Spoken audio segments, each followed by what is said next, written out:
इधर से जब मैंने फिगर ए इंडिकेट कर रहा है, इसमें क्या है यहाँ पे कि फिगर ए में आपका जो ऑब्जेक्ट m है, मास m का जो ऑब्जेक्ट है वो अपने इनिशियल स्टेट पे है। इनिशियल स्टेट क्या, ये स्प्रिंग था, उसको हमने मास से कनेक्ट किया और चुपचाप रख दिया, उसको कुछ हम कर नहीं रहे हैं, ठीक है। तो इनिशियल क्या होगा, आप ये अज्यूम कर सकते हैं प्रैक्टिकल लाइफ में कि हमने एक स्प्रिंग को बारह मास से रख दिया बस, तो ना तो आगे जाएगा ना पीछे, रखा है ना, तो रेस्ट पे रुका जाएगा। तो रेस्ट मतलब क्या है, मीन पोजीशन, जहां पे ऑब्जेक्ट रुकता है आके, ठीक है, उसे हम लोग क्या बोलेंगे, मीन पोजीशन। अब रुका हुआ है तो डिस्प्लेसमेंट क्या होगा, जीरो होगा, तो मीन पे x की वैल्यू क्या होगी, जीरो, ठीक है। ये हमारा इनिशियल केस था। लेकिन फिर फिगर बी को देखिए ध्यान से, अब हमने इस मास को खींचा, मतलब इसके ऊपर एक फोर्स लगाया, ठीक है। जैसे इसके ऊपर एक फोर्स लगा इस तरफ में, देखिए F अप्लाई लिखा ना, A डबल पे मतलब अप्लाइड, इस तरफ फोर्स लगा, तो आप मुझे बताइए ये मास किससे बंधा हुआ है, स्प्रिंग से बंधा हुआ है ना, मतलब देखा जाए तो ये फोर्स स्प्रिंग के ऊपर भी लग रहा है, कॉमन सेंस लगेगा ना। अगर ये फोर्स मास पे लगा रहे हैं इसका मतलब स्प्रिंग पे भी लग रहा है। तो स्प्रिंग क्या चाहेगी अपने आप को चेंज करना, नहीं चाहेगी। न्यूटन का फर्स्ट लॉ क्या बोलता है, कोई चाहता नहीं चेंज करने, लेकिन हम करवाते हैं जबरदस्ती। तो फोर्स लगा के इसको हम पहले स्प्रिंग कैसे थी, नॉर्मल से थी, जब ये पूरा खुल जाएगी अच्छे से तो पूरा स्ट्रेच हो गई, आई बस समझ में। हम लोग बोल सकते हैं इसको कि हम ये डिफॉर्म हो गई, क्या हो गई, डिफॉर्म, मतलब जो इसका इनिशियल स्टेट था वहां से और फैल गई, ठीक है। सो जैसे ही इसके ऊपर फोर्स लगा ये थोड़ा सा स्ट्रेच हुआ, लेकिन ये अपने आप को फिर से वापस से वैसा करना चाहेगा, सब लोग चाहते हैं। तो ये इसके ऊपर अपोजिट डायरेक्शन में एक और फोर्स लगाएगा, कौन लगाएगा, स्प्रिंग, किसके ऊपर लगाएगा, मास के ऊपर। बात ध्यान से रखिए, पहला फोर्स कौन लगाता है, मास के ऊपर हम या फिर जो भी लगा रहा है, जो परफॉर्म करवा रहा है, ठीक है। तो यहाँ पे फोर्स अप्लाई किया, किसी अप्लायर ने, ऑब्जर्वर ने फोर्स अप्लाई किया।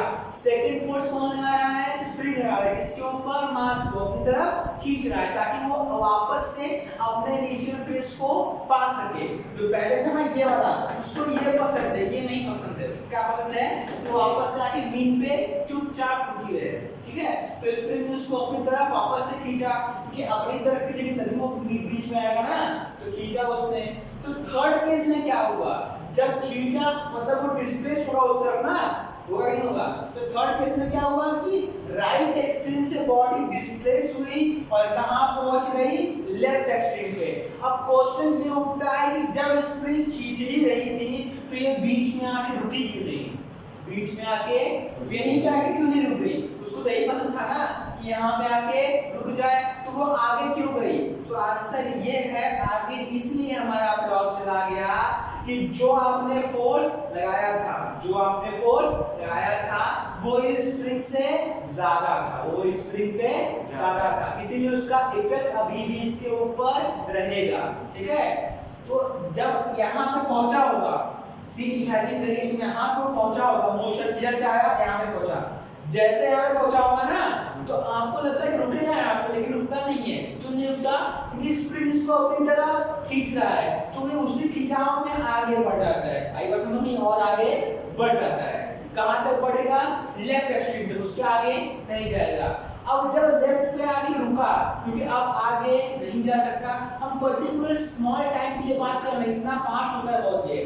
मान लीजिए वहां पे जाकर रुका, अगर रुका होगा ना, क्योंकि वहां रुकेगा तभी तो आप किसी पीछे जाएगा, तो जब जाके वो लेफ्ट एक्सट्रीम पे रुका, वहां पे क्या सीन चल रहा है, वहां पे क्या हो रहा है, स्प्रिंग क्या हो गया, डिफॉर्म हो गया ना, हुआ कि नहीं हुआ, स्प्रिंग पूरा कंप्रेस हो गया है, कंप्रेस दब गया है। तो स्प्रिंग दब गया है तो अपने आप को फिर से शेप में लाएगा जो पहले वाला था। अब ये दबा हुआ है, इसको ये पसंद है, तो फोर्स किधर लगेगा, किस तरह लगेगा, स्प्रिंग वाला फोर्स ना इस तरफ लगा है, इस तरह लगेगा, इस तरफ फोर्स लगा, मास के ऊपर लगेगा।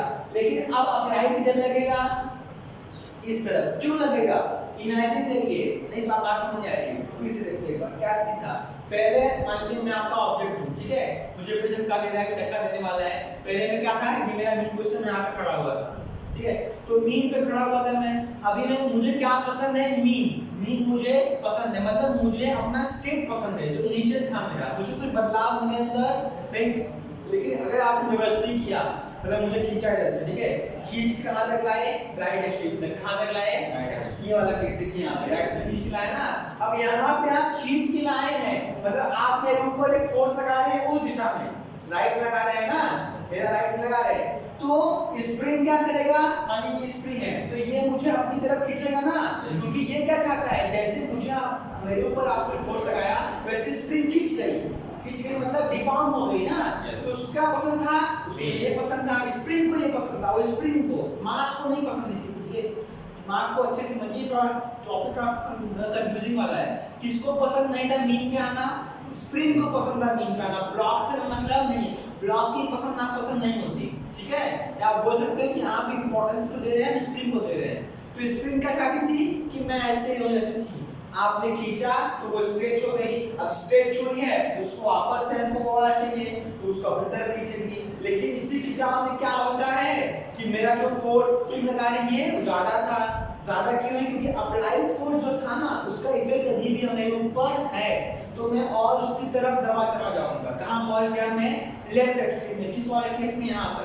अब इस सीन में क्या हो रहा है, इस सीन में क्या हो रहा है कि स्प्रिंग मुझे अपनी तरफ खींच रही थी, वो जब मैं वहां खड़ा था इधर खींच रही थी ना, तो अब मैं यहाँ पे आ गया हूँ। लेकिन अब स्प्रिंग क्या कर रही है, अब स्प्रिंग पूरी कंप्रेस हो गई, पूरी दब रही है, तो वो क्या चाहती है, यहाँ आना ना, यहाँ चाहती है, मतलब अब उसको यहाँ जाना चाहिए, इधर इधर भेजेगी तभी उसको वाला चीज मिलेगा। तो अब मुझे टुवर्ड्स राइट क्या करेगी, पुश करेगी, मतलब अब फोर्स कहाँ लगेगा, टुवर्ड्स राइट। जब टुवर्ड्स राइट ये लगे तो अप्लाई कहाँ लगेगा, टुवर्ड्स लेफ्ट, क्योंकि दोनों फोर्सेस आपस में अपोजिट डायरेक्शन में लगेंगे। तो फिर वापस से यहाँ पे आऊंगा, लेकिन फिर नहीं रुकूंगा, क्योंकि यहाँ पर जब मैं यहाँ पे आया तो फिर से स्प्रिंग का फोर्स आ रहा था मेरे ऊपर, फिर से आगे चला जाऊंगा। तो ये आगे पीछे ये चलता है। कब तक चलेगा, जब तक कि मैं मीन पोजीशन पे आके रुक ना जाऊं, ठीक है। तो ये जो हमने डायग्राम बनाए हैं इसमें हम क्या बता रहे हैं कि मोशन कैसा हो रहा है, ये मोशन कैसा हो रहा है, वो एक्सट्रीम पे जाना, फिर वापस से मीन पे आना, फिर मीन से लेफ्ट जाना, ये कैसा मोशन दिखता है।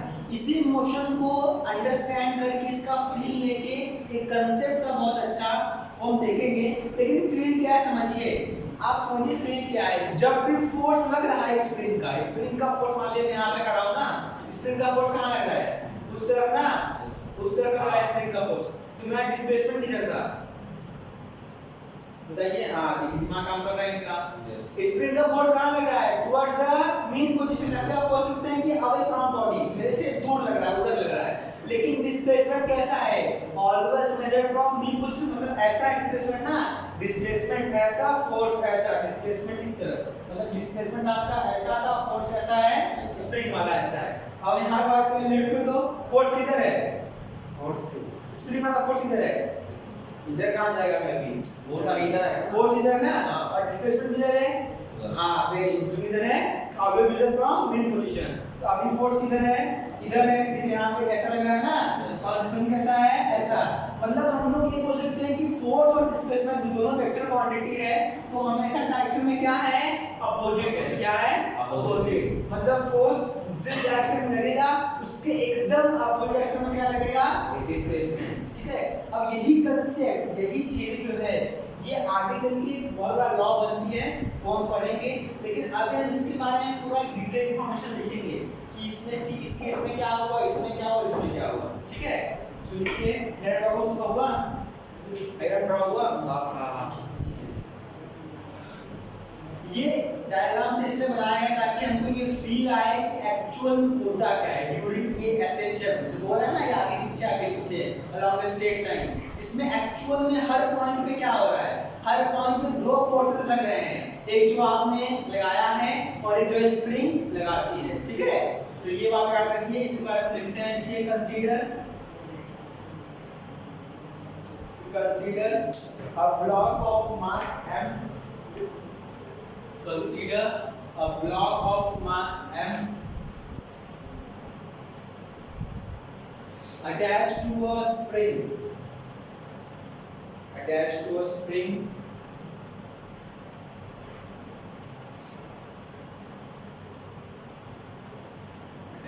spring of force constant k of force constant के, ऑफ फोर्स कांस्टेंट ब्रैकेट में के, ये के क्या है बाद में देखेंगे, इसके अंदर सोचिए मत, बाद में आएगा इसका भी। ऑफ फोर कांस्टेंट के placed on a smooth surface, placed on a smooth surface,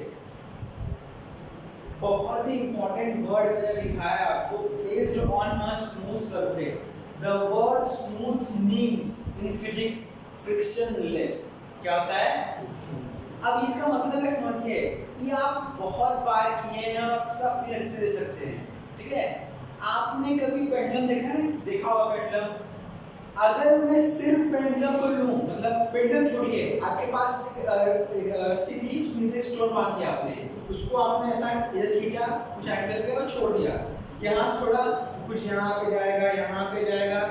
आप एक बात नोटिस करेंगे, जैसे जैसे टाइम आगे बढ़ेगा वैसे वैसे उसका जो ये वाला डिस्टेंस था ना वो कम होगा। पहले में लंबा रहता है, बहुत दूर रहता है, फिर धीरे से और कम, फिर और कम, फिर और कम, फिर और कम, और कम, और कम, फिर बीच में आके कहीं पे रुक जाता है। तो ये कम क्या हो रहा है देख रहे हैं आप लोग? पहले दिन ज्यादा था ना, आपने एक स्टोन को रस्सी को माना, रस्सी यहाँ पे नहीं मैं दिखाता एग्जांपल आपको, समझा? हाँ समझा ना? अगर की हो रस्सी को माना, अब वो पहले क्या होगा, ज्यादा डिस्टेंस कवर करेगा, लेकिन टाइम से कम और आखिर में आके रुक जाएगा। तो जो कम कम कम कम हो, इसका मतलब क्या है? उसका मतलब एम्पलीट्यूड कम हो रहा है ना, जो मैक्सिमम लेंथ थी, जहाँ तक मैक्सिमम गया था वो कम कम कम हो रहा है। क्यों कम हो रहा है? क्योंकि वहाँ पे फ्रिक्शन लग रहा है। वहाँ पे फ्रिक्शन कैसा है? विस्कस फोर्स लगता है, ठीक है। अब जैसे मान लीजिए वहाँ छोड़िए, आप नॉर्मल किसी भी मास को पकड़िए, स्पिन लगाइए और छोड़ दीजिए, खींच के छोड़ दीजिए, तो आप देखेंगे ना कि पहली बार वो सबसे मैक्सिमम जाएगा, लेकिन दूसरी बार कभी मैक्सिमम नहीं आएगा, हमेशा हल्का सा कम आएगा। क्यों? क्योंकि फ्रिक्शन उसकी एनर्जी खत्म कर देता है, मास की जो आपके साथ उसकी वेलोसिटी होती है उसको कम कर देता है, ठीक है। इसकी वजह से, फ्रिक्शन वजह से वहाँ पे एनर्जी का लॉस होता है और वो एम्पलीट्यूड कम होता है। तो हमारे स्टडीज में वो एम्पलीट्यूड हमेशा क्या रहे? कांस्टेंट। अब आप कॉमन सेंस यूज करिए, अगर टाइम के साथ साथ एम्पलीट्यूड कम ज्यादा होगा तो क्या amplitude through out the motion constant होगा? नहीं होगा ना, वो तो कम ज्यादा मतलब वेरिएबल है। मतलब क्या है? तो हम अपने क्वेश्चंस को या फिर अपने फिजिक्स को या फिर हम पढ़ने वाले हैं उसको सिंपल करने के लिए हम लोग क्या बोलते हैं कि सरफेस कैसा है? स्मूथ है। कैसा है?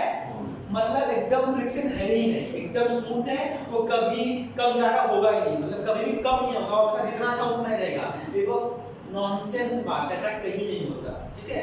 अब फिर जैसा कि होता है कि कभी कम ना होगा कम, नॉर्मल सी बात है। ऐसा कोई सरफेस बना ही नहीं जो एकदम फ्रिक्शनलेस हो, हल्का हल्का फ्रिक्शन तो हो गया होगा, ठीक है। फ्रिक्शन मतलब क्या? कि जो अपोज करेगा मोशन को ना, तो होगा ही होगा, हर जगह होता है। जब दो चीजें कांटेक्ट में आएंगी तो फ्रिक्शन तो होगा ही होगा, ठीक है। अब कितना भी तेल लगा लो फ्रिक्शन आएगा ही आएगा, ठीक है। तो कहने मतलब क्या है कि हम सिर्फ इतना अज्यूम करते हैं, ये हमारा अजम्पशन है कि ये जो मास रखा है ब्लॉक और जो सरफेस है उसके बीच का फ्रिक्शन कुछ नहीं है, जबकि होता नहीं है। हम उन चीजों को सिंपल करने के लिए ऐसा पढ़ रहे हैं। तो ये सब क्या है? हाइपोथेटिकल आप बोल सकते हो, ये बोल सकते हो कि ये होते नहीं चीजें लेकिन हम पढ़ रहे हैं, लेकिन इसका यूज हम आगे बहुत जल्द करने वाले हैं, ठीक है। तो पर इसलिए रहे ताकि हमको मालूम हो कि फोर्स कैसा लग रहा है, डिस्प्लेसमेंट क्या, इन सब चीजों के लिए पढ़ रहे हैं एसेंशियल में, ठीक है। So on a place on a smooth surface, ठीक है। लिखिए आपने कहां पे लिखा? Consider a block of mass m of 4 constant k placed on a smooth surface or frictionless surface, smooth surface or frictionless surface।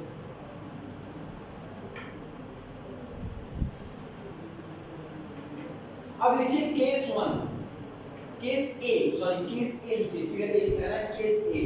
अब हम फिगर ए के बारे में डिस्क्राइब करेंगे, यहाँ पे क्या हो रहा है। लिखिए when the block is at mean position, when the block is at mean position, its displacement is 0। Common sense है कि नहीं है? मीन पे क्या होगा? 0, वहां रुका हुआ था वो, its displacement is 0, ब्रैकेट में x equal to 0, x equal to 0। there is no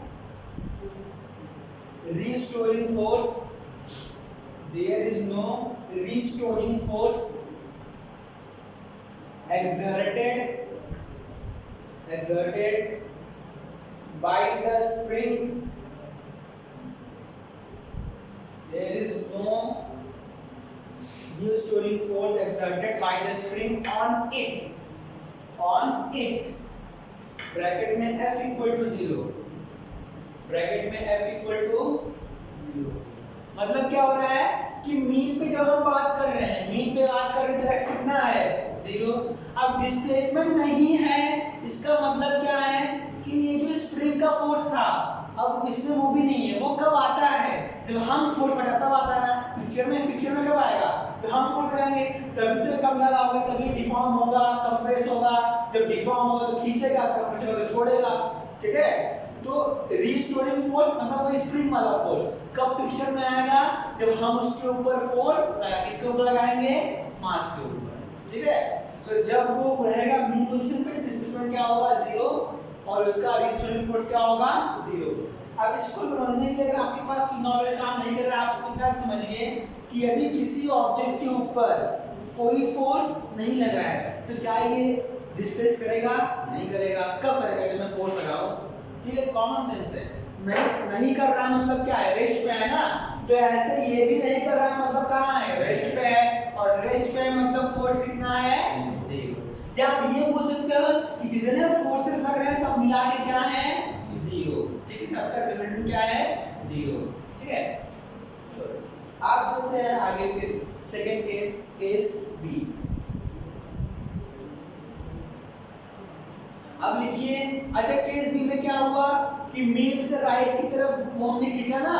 देखिए when the block is displaced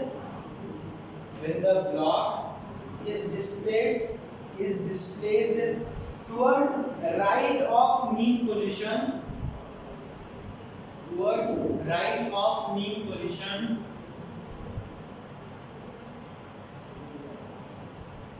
then there is a restoring force,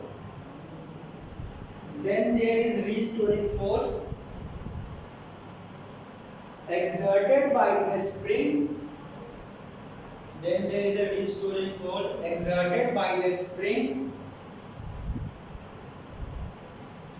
on the block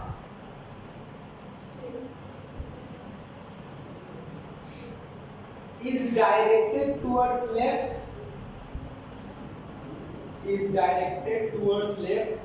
as shown in figure B. Is directed towards left as shown in figure B. सही बात है ना कि जब हमने right में displace किया उसको, डिस्प्लेस किया मतलब क्या, कैसे डिस्प्लेस करेंगे, ये रुका हुआ है कैसे इसको हटाओ, पहले फोर्स लगाओ यहाँ पर जाएगा, सिंपल सा सीन है एकदम। ठीक है, डिस्प्लेस करना मतलब आप फोर्स लगा रहे हो। ठीक है, सो फोर्स लगा रहे हैं तो जब वो राइट की तरफ डिस्प्लेस हुआ तो स्प्रिंग का फोर्स किधर लग रहा है, लेफ्ट की तरफ। ठीक है, ये हमारा फिगर में दिखा रहा है, ये F क्या है, ये स्प्रिंग वाला फोर्स कहाँ लग रहा है, लेफ्ट की तरफ। ठीक है, इसमें ज्यादा कुछ नहीं है। अब केस 3 मतलब ऐसे बताना है हर बार में क्या क्या हो रहा है।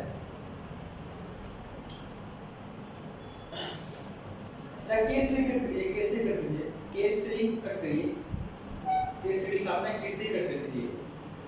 इसको लिखते हैं कि when the block is displaced towards sorry case 3 था। when the block is displaced towards left of mean position, ये केस C था। ठीक है, केस A B ये C था। when the block is displaced towards the left position,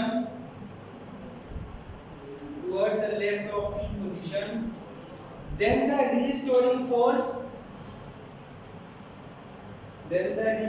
force exerted by the spring on the block then the restoring force exerted by the spring on the block is directed towards right, as shown in figure C,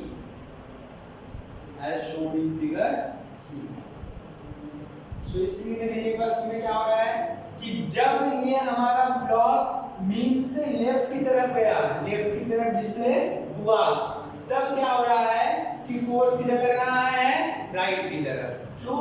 क्योंकि spring compress हो रहा है, उसको mean पे जाना है, mean पे जाना है मतलब किधर लगाएगा, लेफ्ट की तरफ ना, तभी तो मीन पे पहुंचेगा। तो जब ये कंप्रेस हुआ, स्प्रिंग कंप्रेस हो रहा है, तो स्प्रिंग फोर्स लगाएगा लेफ्ट की तरफ। तो लेफ्ट की तरफ ये F क्या है, लेफ्ट की तरफ फोर्स लग रहा है, ठीक है, एज शोन इन फिगर सी। अब इन तीनों पॉइंट्स का, केस A, केस B और केस C, इन तीनों पॉइंट्स का कंक्लूजन क्या है, क्या साबित हो रहा है इन तीनों पॉइंट से, इस पूरे पिक्चर में कौन विलन है कौन हीरो है, क्या क्लैरिटी मिल रही है हमको। अब हम बोल के लिखिए the magnitude of restoring force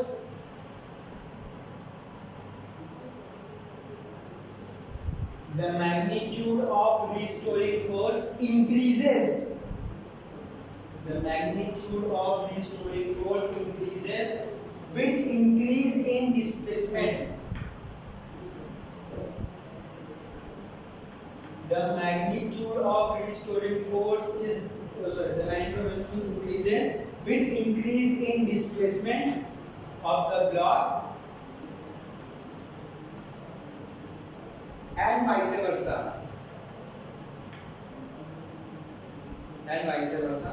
मतलब क्या है कि जितना ये फोर्स लगेगा, किसके ऊपर डिपेंड करता है कि डिस्प्लेसमेंट कितना हो रहा है। मतलब क्या है, अभी मतलब कैसे समझा, इमेजिन आप कर सकते हैं, घर पर ट्राई कर लीजिएगा क्या इसका मतलब है।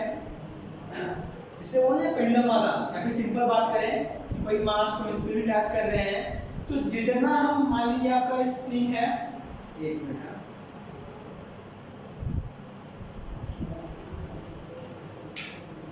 हो जाएगा ना, हम लगा दे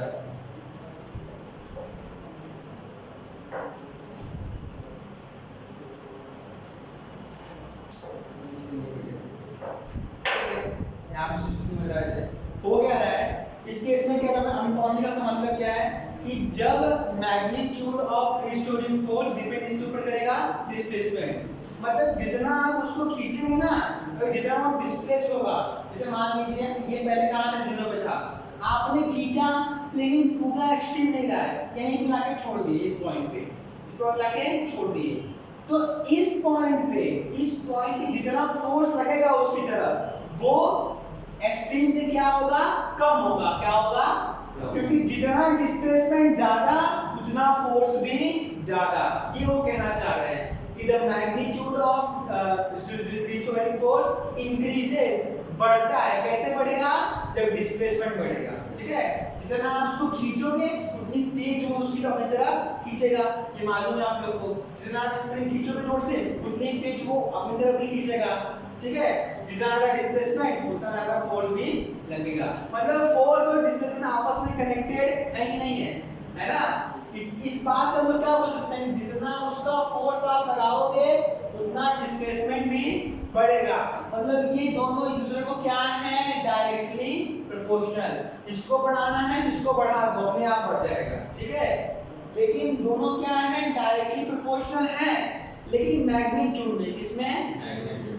अच्छा, हम क्यों बात करें नेगेटिव? क्योंकि आपको मालूम, मैंने बताया कि जब फोर्स इस तरफ लग रहा है, किस तरफ, टुवर्ड्स लेफ्ट, इस पॉइंट पे डिस्प्लेसमेंट किधर है, टुवर्ड्स राइट है ना।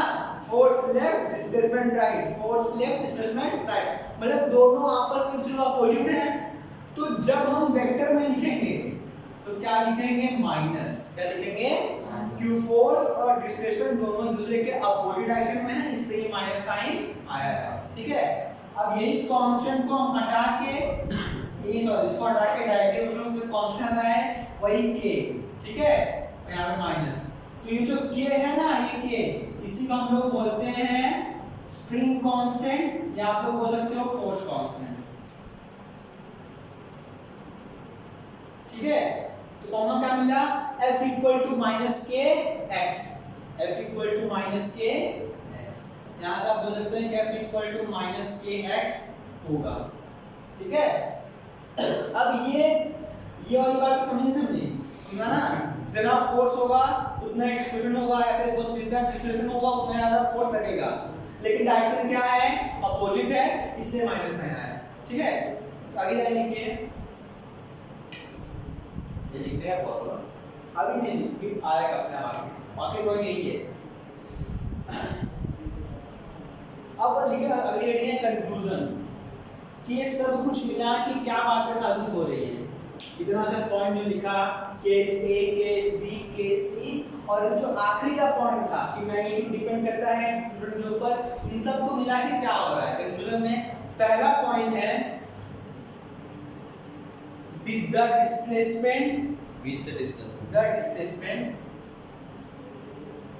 displacement and the restoring force, the displacement and the restoring force are always opposite to each other. The displacement and the restoring force are always opposite to each other.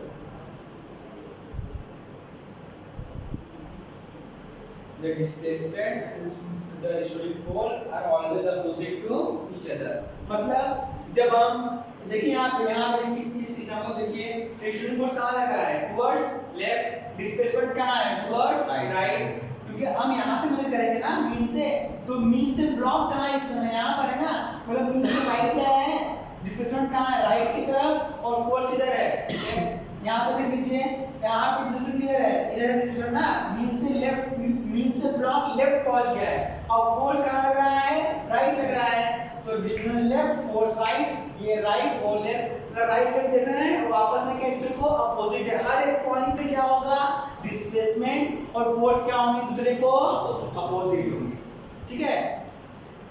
आगे कीजिए, second point,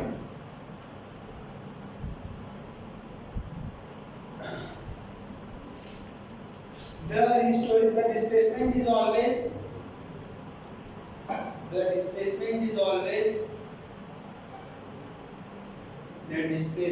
always away from mean position. The displacement is always away from mean position, and the restoring force is always towards the mean position. The displacement is always away from mean position, and the restoring force is always towards the mean position. बहुत ही beautiful statement है, और ये आपको हमेशा याद रखना है। mean position and the restoring force always towards the mean position. ये जो पॉइंट आपने लिखा है, इसका मतलब पता है कि आप क्या कहना चाहते हैं, इससे आप हमेशा किसी भी केस में आंख बंद करके ये बता सकते हैं, किसी भी पॉइंट पे, मैं चाहे आप यहाँ किधर भी हो रहा है, आप हमेशा ये बता सकते हैं कि रिस्टोरिंग फोर्स कहाँ लग रहा है, किस दिशा में लग रहा है। मैं पूछा यहाँ पर ब्लॉक है, ठीक है, क्या पूछ रहा हूँ, ब्लॉक हमारा यहाँ पर है, बताओ कहाँ है रिस्टोरिंग फोर्स, पढ़ो क्या लिखा है, रिस्टोरिंग फोर्स, हाँ मीन पोजीशन की तरफ, टुवर्ड्स, मतलब कहाँ है पोजीशन, सेंटर, मेन पोजीशन इधर है सर, लेफ्ट में ना, तो फोर्स कहाँ लगेगा, फोर्स लेफ्ट लगेगा।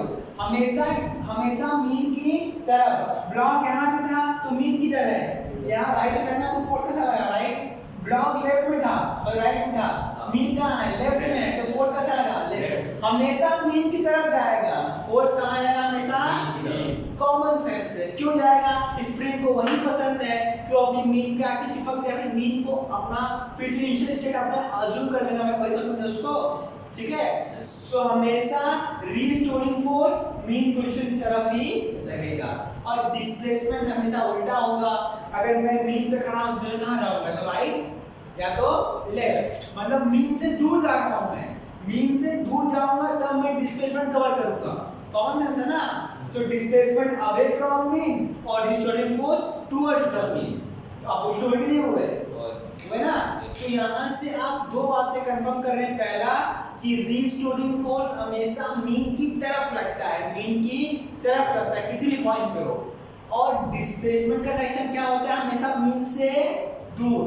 इस पॉइंट डिस्प्लेसमेंट कहाँ है, इस पॉइंट पे फोर्स का डायरेक्शन ये है, डिस्प्लेसमेंट उस साइड होगा। हाँ वेरी गुड। इस पॉइंट पे फोर्स कहाँ है, इधर डिस्प्लेसमेंट उस साइड। Very good. आया बात समझ में, फोर्स और डिस्प्लेसमेंट हमेशा क्या होंगे, एक दूसरे के अपोजिट, ठीक है। Very third point, the magnitude of restoring force,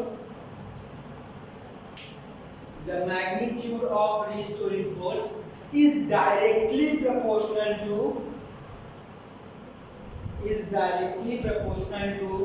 magnitude of displacement,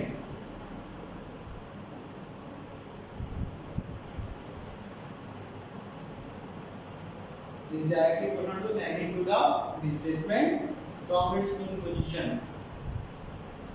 mean position, ठीक है।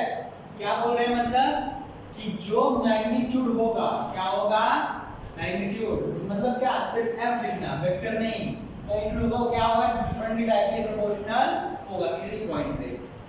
लेकिन ये वेक्टर नहीं है ना, वेक्टर मतलब ऊपर एरो आएगा। ये हम किस बारे में बात कर रहे हैं, मैग्नीट्यूड के बारे में बात कर रहे हैं। लिख इसको उसके नीचे कि f directly proportional to x in terms of magnitude, that is magnitude। Next line documentation लिखिए,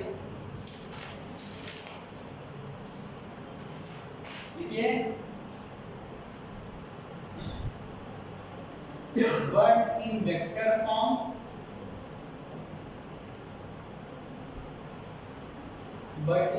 form, हम क्या बोल सकते हैं कि जो f का डायरेक्शन है, हमको ये मालूम है कि x बढ़ाने से f भी बढ़ेगा, लेकिन जो f का डायरेक्शन होगा वो x के क्या होगा, अपोजिट होगा, इसलिए क्या माइनस साइन है, ठीक है।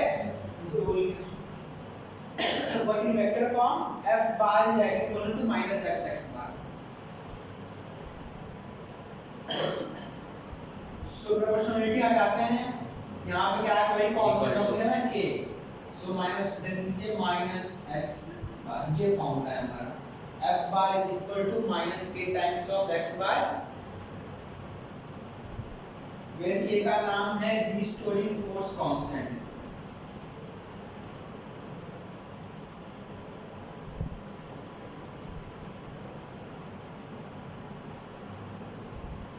तो इसका यूनिट होगा न्यूटन पर मीटर।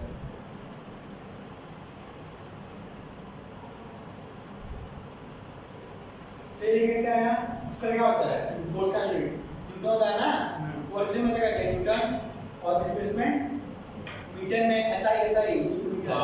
तो ये क्या होगा, ये n ये m, तो n अपॉन m, k का होगा, तो k का यूनिट क्या है, न्यूटन पर मीटर, ठीक है। तो इसको लिख लीजिए, हो गया। सो यहाँ से एक फॉर्मूला बन गया, यहाँ से क्या फॉर्मूला बना कि f is equal to minus k times of x, ठीक है। अब ये फॉर्मूला क्या बता रहा है कि आप इस पूरे मोशन के दौरान किसी भी पॉइंट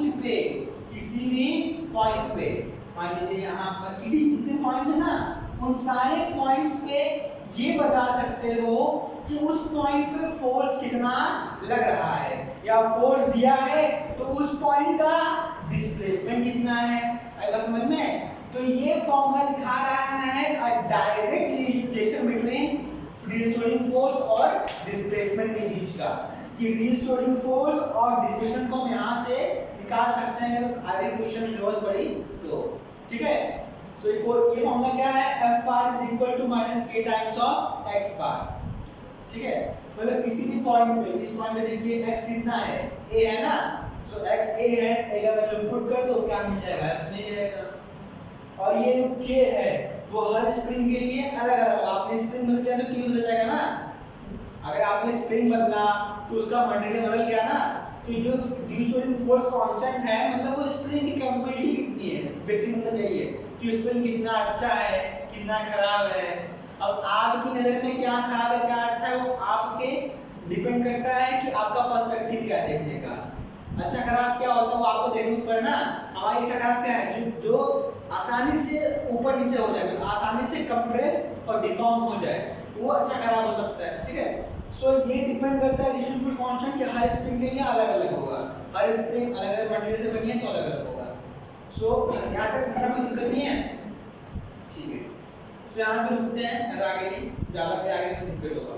सो आज लेक्चर क्या था कि ऑसिलेशंस क्या होते हैं, एसएचएल क्या होता है, एसएचएल की रिलेटेड टर्म क्या है, और एक छोटा सा इंफॉर्मेशन लीनियर सिस्टम के ऊपर कि एक्चुअल में इस पूरे सिनेरियो में हर जगह क्या हो रहा है, f is directly proportional to x, ये भी हो रहा है, और f bar is directly proportional to minus x बार। मतलब बढ़ाने से, डिस्प्लेसमेंट बढ़ाने से फोर्स बढ़ तो रहा है लेकिन डायरेक्शन क्या है, अपोजिट है। तो इतना हमको सिर्फ बताने के लिए ये सब पढ़ना पड़ा, समझे? अब मैं क्यों इसे पढ़ाया आपको, ताकि आपको ये वाली फीलिंग आए कि देखिए यहाँ पर पहुंचे तो इधर लग रहा है, तो यहाँ पर पहुंचे तो फोर्स इधर लग रहा है, इधर है, तो आपस में क्या है, अपोजिट है ना। तो सिर्फ ये बताने के लिए आपको सब पढ़ना पड़ा, और ये हमारा मेन उद्देश्य है।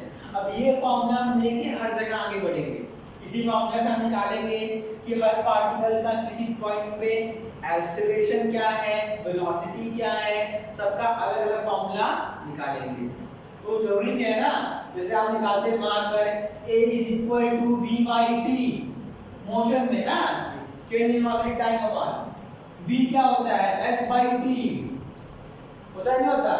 ऐसे यहाँ पर क्या आएंगे, थोड़े अलग खतरनाक आएंगे, लेकिन आएंगे जरूर। ठीक है, आज के लेक्चर से इतना ही।